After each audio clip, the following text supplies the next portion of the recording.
کیونکہ ارشد شریف میں یہ سمجھتا ہوں کہ یہ آج کینیا میں جو واقعہ ہوا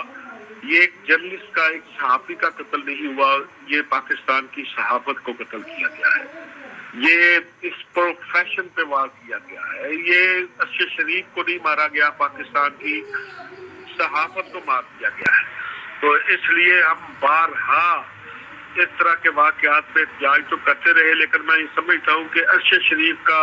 یہ جو مرڈر ہے اس کیس کو پاکستان کے صحافیوں کو اور پی ایف جے کو ایک ٹیسٹ کیس کے طور پہ رکھنا ہوگا، اور ہم یہ عہد کر لیں کہ جب تک ارشد شریف کے قاتلوں کا سراغ نہیں ملتا، جب تک اس کے قتل کی تحقیقات نہیں ہوتی، آپ قاتل تک نہیں پہنچتے، اس وقت تک پاکستان کی جرنلسٹ کمیونٹی جو ہے وہ چین سے نہیں بیٹھے گی۔ اگر آج ہم بیٹھے رہے گھر میں اور آج واقعہ ہو گیا، کل دین ہو گئی اور پرسوں ہم ایک مظاہرے کے بعد خاموش ہو گئی، تو پھر کئی ارشد شریف جو ہے